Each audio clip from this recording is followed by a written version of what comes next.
మహిళలు ఆర్థికంగా అభివృద్ధి చెందాలనే ముఖ్య ఉద్దేశ్యంతో రాష్ట్రంలో ఎన్డీఏ కూటమి ప్రభుత్వం అనేక సంక్షేమ పథకాలు అమలు చేసేందుకు శ్రీకారం చుట్టనున్నారని తెలుగుదేశం పార్టీ రాష్ట్ర అధికార ప్రతినిధి పిఠాపురం మాజీ ఎమ్మెల్యే వర్మ పేర్కొన్నారు. పిఠాపురం తెలుగుదేశం పార్టీ కార్యాలయంలో తెలుగు మహిళా విభాగం పిఠాపురం నియోజకవర్గ అధ్యక్షురాలు పాంపనబోయిన అన్నపూర్ణ అధ్యక్షతన పిఠాపురం నియోజకవర్గ తెలుగు మహిళా విభాగం కార్యకర్తల సమావేశం జరిగింది.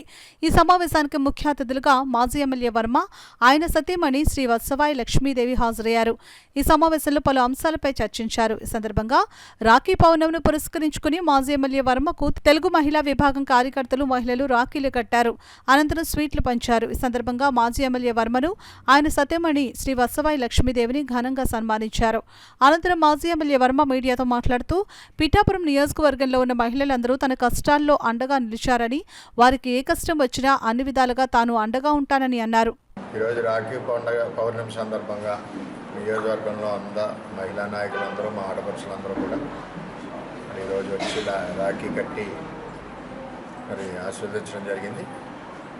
ఈ నియోజకవర్గంలో ఆడపడుచులందరూ కూడా అష్టైశ్వర్యాలతోటి, ఆయురారోగ్యాలతోటి రాఖీ పండుగ సందర్భంగా ఉండాలని కోరుకుంటూ మరి వీరందరూ కూడా ప్రతి ఎలక్షన్లోనూ కూడా తెలుగుదేశం పార్టీ గెలుపు కోసం, అలాగే నా గెలుపు కోసం, కూటమి నిర్ణయించిన అభ్యర్థి గెలుపు కోసం ఒక పిలుపుతో ఒక కుటుంబంలో కలిసి వెళ్ళినప్పుడు అందరూ కూడా సొంత అన్నయ్య వెంట ఉన్నట్టు మా మహిళా నాయకులందరూ కూడా, మా ఆడపడుచులందరూ కూడా ఎప్పుడు కూడా నాకు ఎంతో మద్దతు, ఎంతో ధైర్యం, మరి వాళ్ళు ఎంతో సపోర్టు.